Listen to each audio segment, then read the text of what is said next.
Humans brought wolves into their homes, not caged, not chained, living side by side with one of nature's most efficient killers.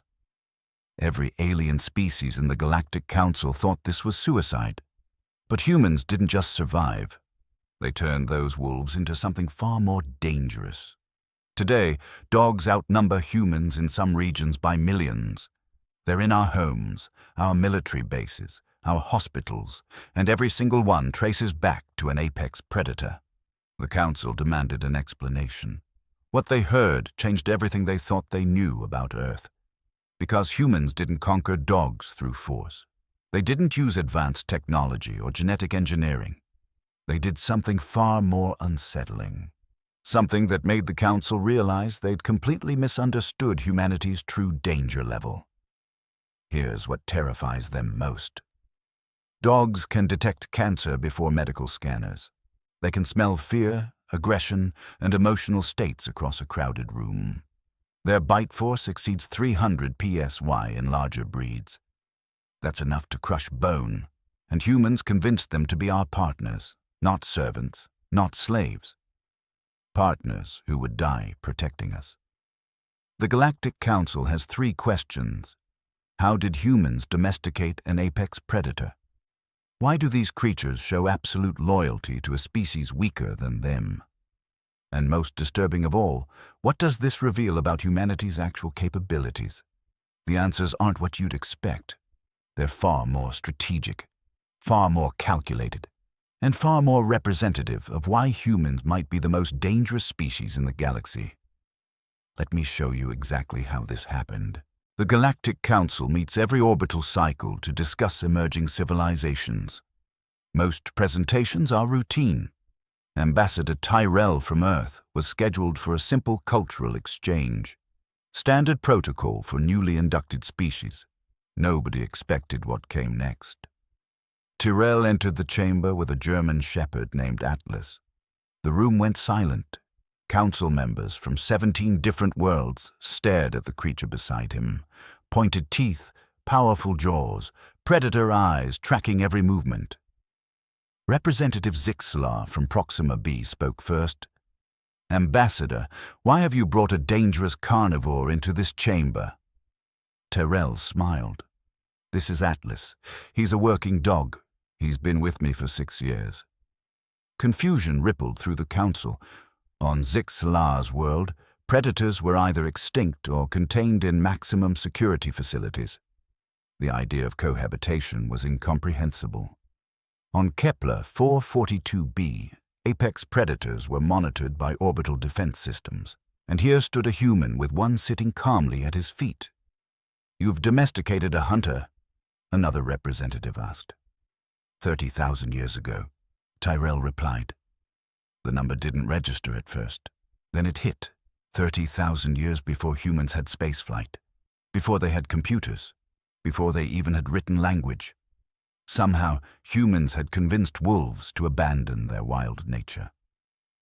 Dr. Priya Kapoor appeared on the holographic display behind Tyrell. She was a xenoanthropologist stationed at Lunar Research Base. The domestication of Canis lupus familiaris represents humanity's first major species-level partnership, she explained. We didn't just tame them, we changed them genetically through selective breeding. The council leaned forward. Dogs descended from grey wolves, Kapoor continued. Wolves hunt in packs. They can take down prey 5 times their size. She displayed footage of wolf packs coordinating attacks. Their strategy, their communication, their ruthless efficiency. Now observe modern dogs. The screen shifted to show dogs performing search and rescue. Military operations, medical detection, therapy work. Same predatory instincts, Kapoor said. Completely redirected. Representative Thorne from Andromeda Sector spoke up. You're telling us humans reprogrammed apex predators? No, Tyrell said. We partnered with them. That word, partnered, caused immediate debate. Because partnership implied mutual benefit. It implied choice. And that raised an uncomfortable question. If dogs chose to work with humans, what did they see in us?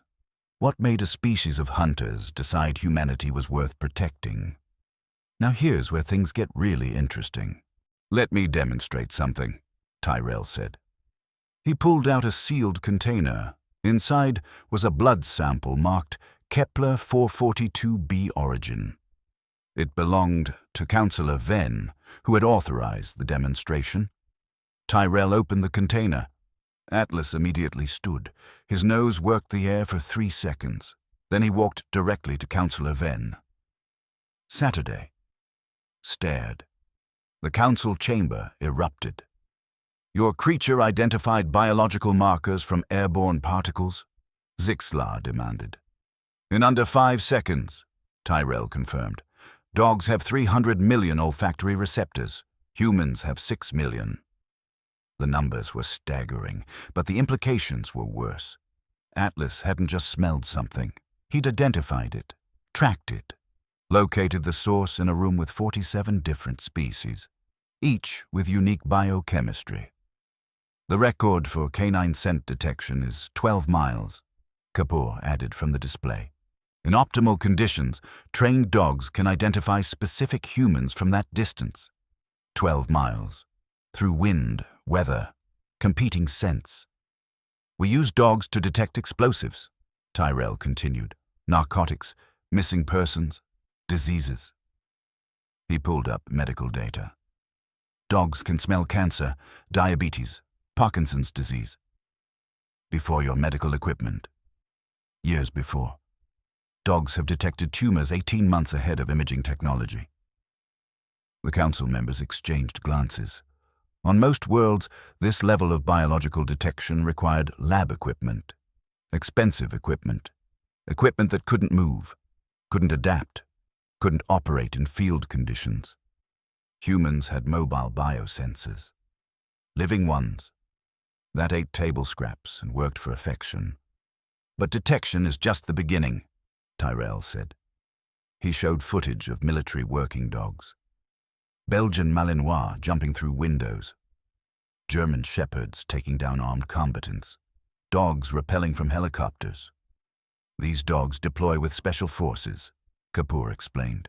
"They wear ballistic vests, night vision cameras, communication equipment." A Malinois named Rex appeared on screen. 55 pounds of muscle.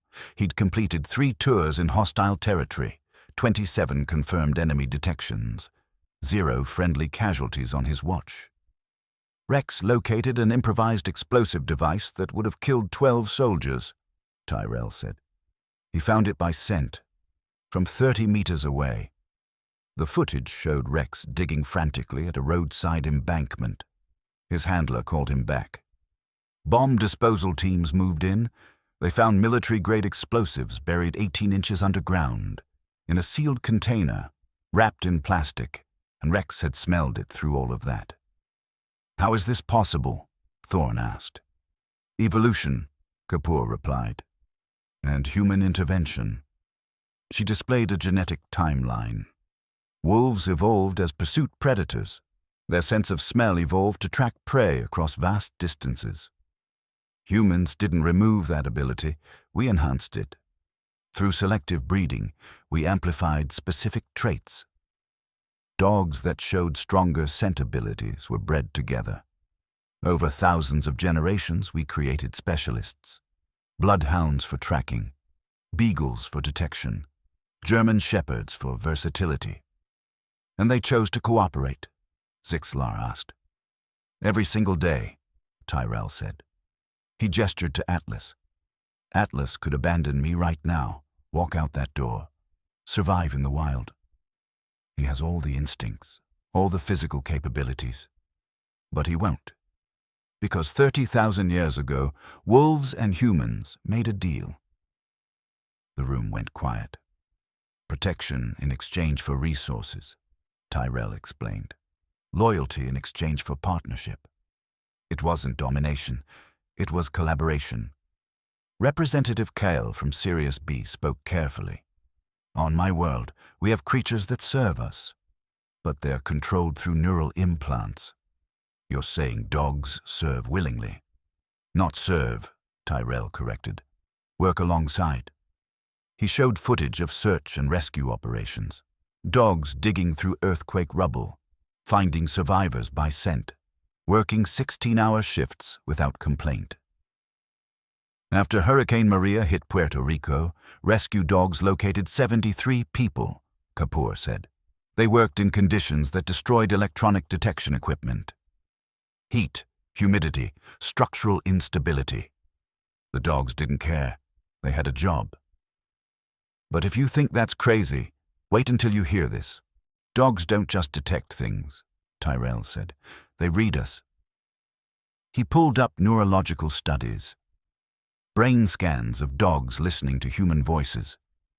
When a dog hears its owner's voice, specific regions light up. The same regions that activate when humans hear loved ones. The council studied the images. Caudate nucleus, amygdala, prefrontal cortex. Dogs process human emotion, Kapoor explained. They recognize facial expressions, tone of voice, body language. Better than most humans do. She showed video of a child having a seizure. The family dog, a golden retriever named Bailey, noticed first, before the child's parents, before any visible symptoms. Bailey barked, pawed at the mother, refused to stop. The mother checked her daughter, found her blood sugar crashing. Emergency intervention prevented a medical crisis. Bailey had no medical training, Tyrell said. She simply noticed something wrong. Dogs detect cortisol levels through scent, heart rate through sound, stress through observation. They are living medical monitors. Representative Venn leaned forward. You're describing empathy. Exactly, Tyrell confirmed. Dogs experience emotional contagion. When humans are happy, dogs show positive hormonal responses. When humans are stressed, dogs produce stress hormones. They literally feel what we feel. The implications crashed through the council like a shock wave. Empathy required sophisticated neural processing, theory of mind, the ability to understand that other beings have internal states different from your own. Dogs possessed this, and they used it to bond with humans. There's more, Kapoor said.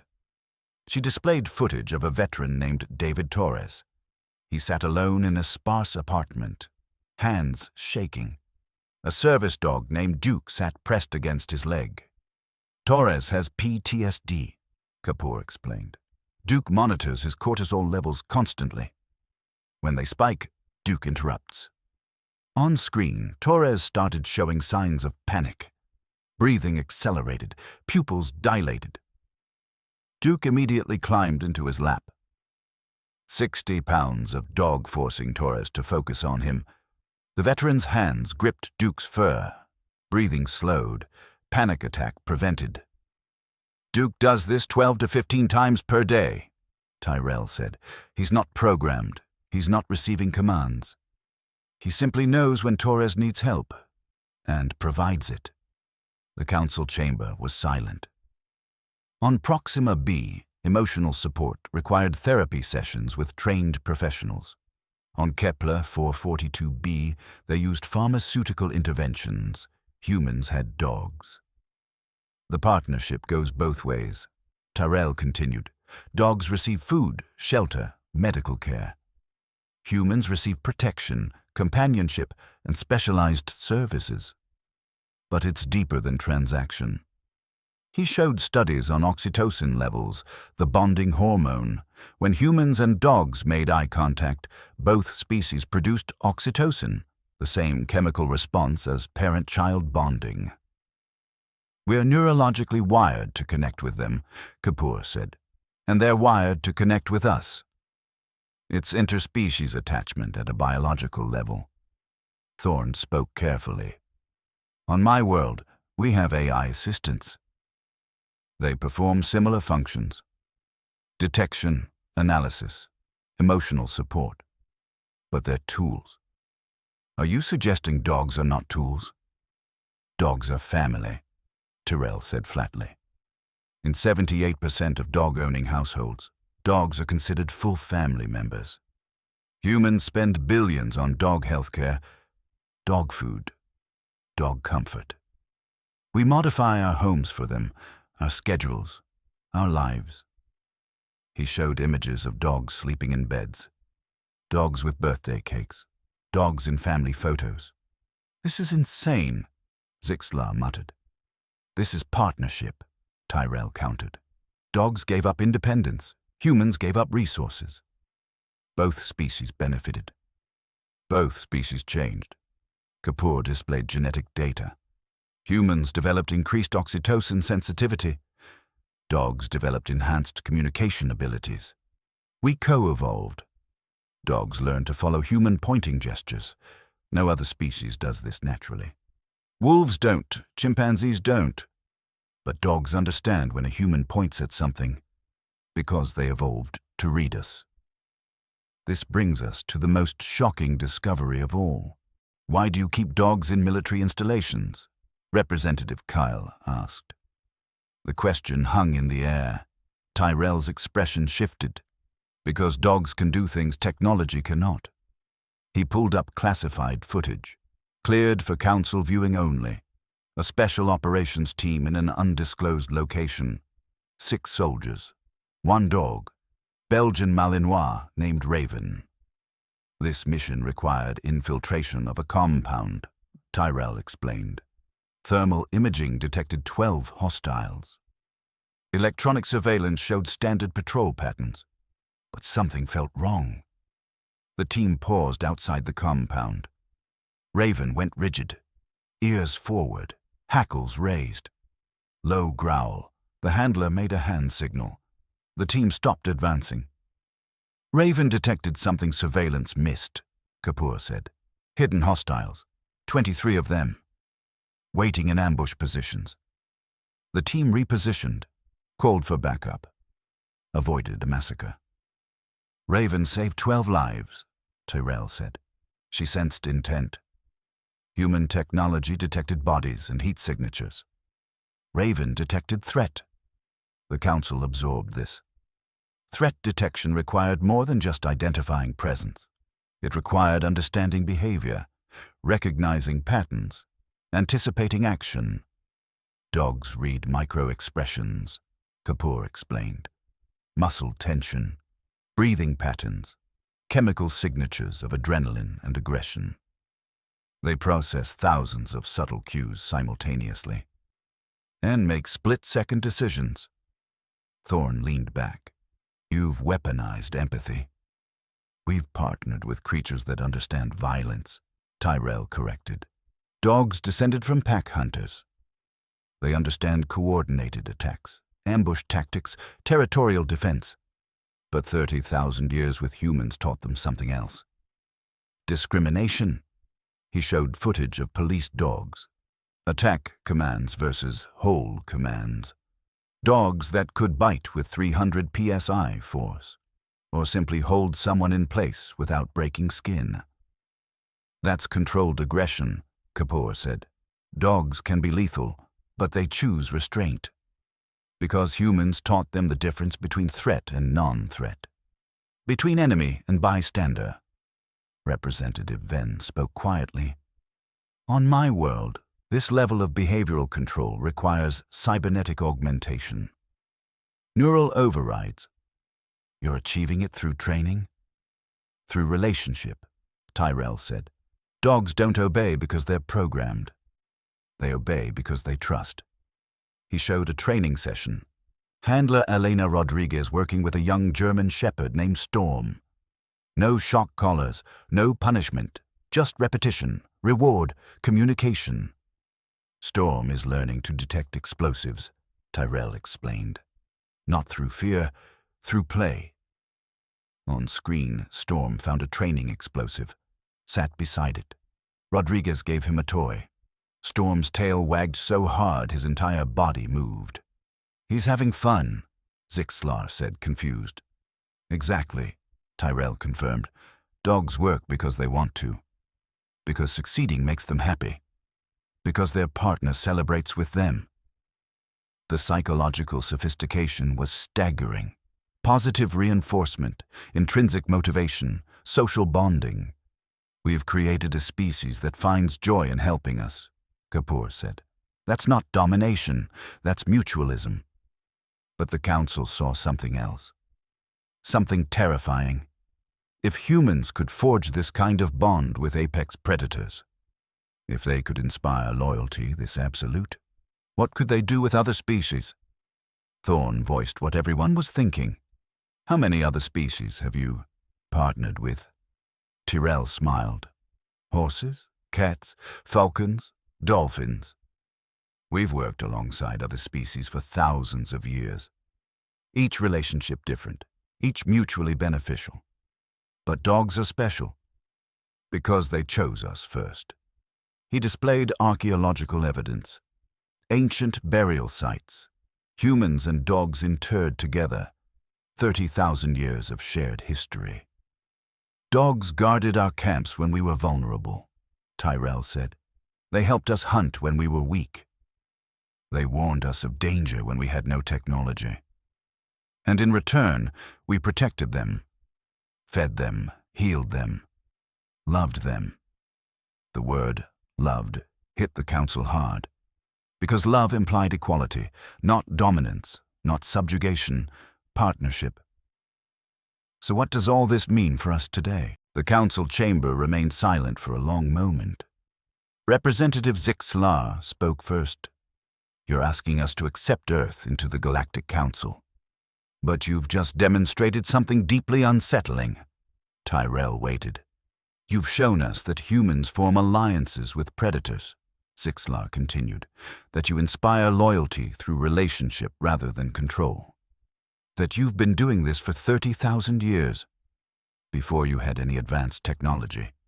Thorn added, which means this is your nature, not a technique, not a strategy.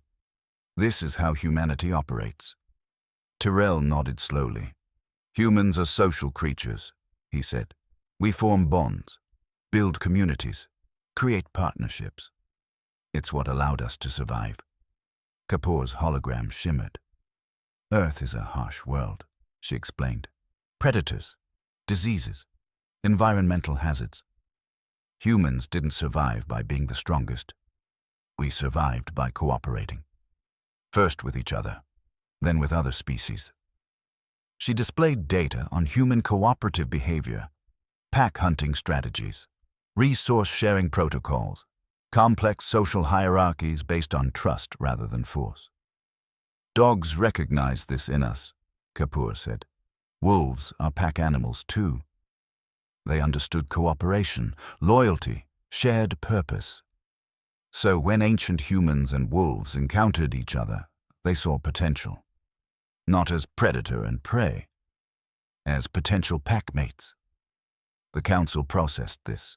Most species in the galaxy achieve dominance through strength, superior technology, biological advantages, resource control.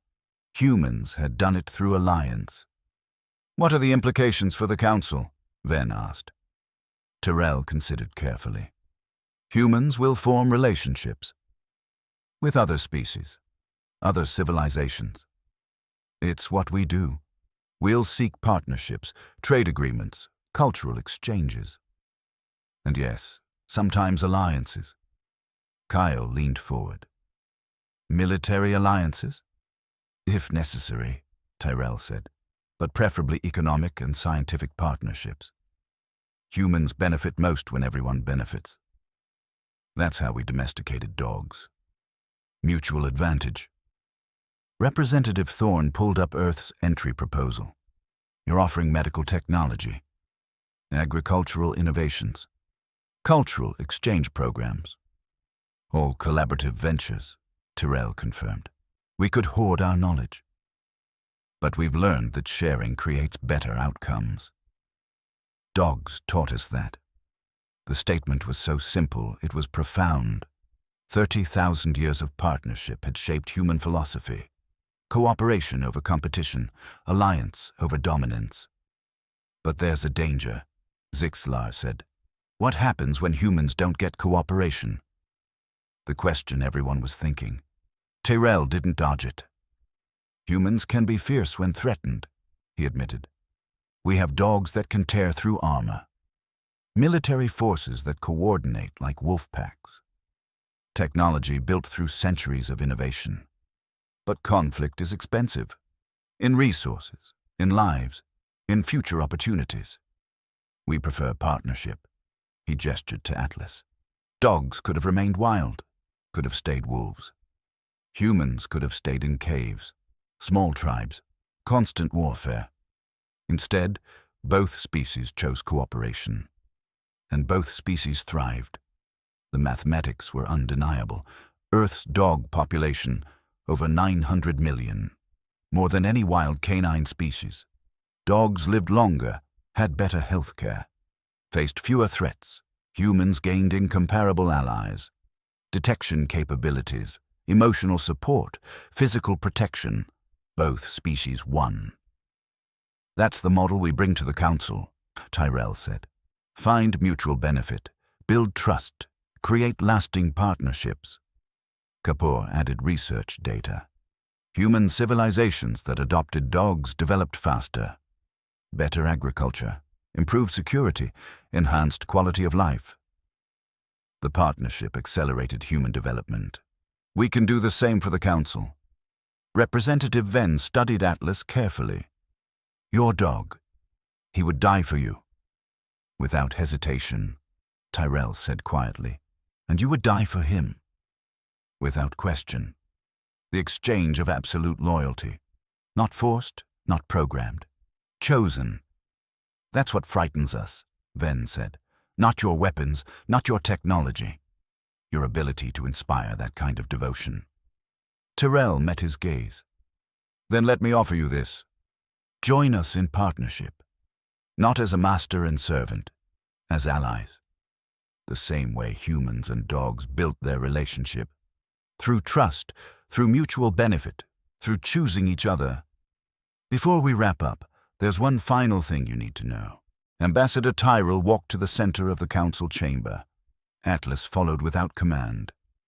There's something else about dogs, Tyrell said. Something we haven't told you. The council tensed. Dogs dream. Confusion rippled through the room. When dogs sleep, they enter REM cycles. Kapoor explained. Their brains show activity identical to dreaming humans. We've studied this extensively. She showed neural scans. Dogs twitching in sleep, paws moving, soft barks. They're replaying the day, Kapoor said. Activities with their humans. Training sessions. Playtime. Work. Dogs dream about us. The statement landed heavily, because dreaming implied consciousness, inner mental life, the capacity for memory, imagination, emotional processing. Dogs aren't automatons, Tyrell said. They're not biological machines. They're conscious beings that chose partnership. That's the difference. He pulled up footage of an elderly man named Robert Patterson, dying of cancer. His golden retriever, Charlie, never left his side. Patterson spent his last 6 weeks in hospice, Tyrell said. Charlie stayed in the bed with him, 23 hours per day. The hospice staff tried to take Charlie out for breaks. He refused to leave. The video showed Charlie pressed against Patterson, head on the man's chest. Patterson died at 3 a.m., Tyrell said quietly. Charlie was there. He stayed for another hour, then walked away, and wouldn't eat for 3 days. The council chamber was absolutely silent. Charlie was grieving, Kapoor said. MRI scans show dogs experience grief similarly to humans. Loss of appetite, depression, behavioral changes. Dogs don't just work with us. They love us. Representative Zixlar's voice was barely audible. Why are you telling us this? Because you need to understand what humanity offers, Tyrell said. Not just technology, not just knowledge. The ability to build relationships that matter. Dogs gave up evolutionary independence for this partnership. They became dependent on humans, vulnerable. But in return, they received something irreplaceable: purpose, belonging, love. He looked around the chamber. The Galactic Council operates on trade agreements, resource exchanges, strategic alliances, all rationale, all calculated. Humans offer something different. We offer partnership that goes beyond logic. We build relationships with emotional foundations, not because it's efficient, because it's meaningful. Atlas stood and walked to Representative Venn, sat in front of him, looked up with dark eyes. Venn, despite himself, reached down, touched Atlas's head. The dog's tail wagged. "He doesn't know you," Tyrell said. "You're not human. Your biochemistry is completely different. But Atlas sees you as potential pack. Because I trust you, and he trusts me. The transitive property of loyalty." "That's the model," Tyrell said. "Not dominance, not force. Trust that expands outward, creating networks of cooperation." Representative Thorne spoke slowly. "You're not asking to join the Council as members. You're asking to transform how the Council operates." Tyrell smiled. "We're asking to be partners. The way humans and dogs became partners. Through choice, through benefit, through relationship." Kapoor's final slide showed a simple image: a child asleep with a dog, both peaceful, both protected. 30,000 years ago, humans and wolves looked at each other, she said, and chose trust over fear. That choice changed both species forever. Now we're looking at the Council, making the same choice. The vote wasn't immediate. Deliberations took 3 orbital cycles, but eventually Earth was admitted. Not as subordinate, as partner. The first species to join through relationship rather than conquest, and Atlas became the unofficial ambassador, proof that humans could turn apex predators into family. If this opened your eyes, let's recap what we just discovered. First, humans domesticated wolves 30,000 years ago without technology. They did it through partnership and mutual benefit. Second, dogs possess detection abilities that surpass our best equipment. They can smell cancer, detect threats, and read human emotion with stunning accuracy. Third, the human-dog relationship is neurologically based. Both species produce bonding hormones when together. This isn't training. It's evolutionary codependence. And finally, humans offer the Galactic Council something revolutionary. Not conquest, not dominance. A model of cooperation that transformed 2 species into partners. This is what makes humanity dangerous. Not weapons, not aggression. The ability to forge alliances that transcend logic. To inspire loyalty that defies programming. To build relationships that last 30,000 years. If you want to understand humanity's place in the galaxy, you have to understand dogs. Because dogs are proof that humans don't just survive. We connect, we transform, we partner, and we never forget who stands beside us. If this story changed how you see the human-dog relationship, hit that subscribe button. We're exploring more xenobiology lessons next week. Specifically, how humans convinced cats to live with them. Spoiler, cats never actually agreed to anything. Drop a comment telling me about your dog. Or if you don't have one, what other species partnerships fascinate you? Dolphins, horses, falcons? Let's talk about what makes these bonds so powerful. And if you want to dive deeper into humanity's evolutionary strategies, check out our video on why humans are the galaxy's endurance hunters. It explains why humans can outlast almost any predator on Earth, including the wolves they befriended. Thanks for watching. Remember, the most dangerous thing about humanity isn't what we can do alone. It's what we can do together.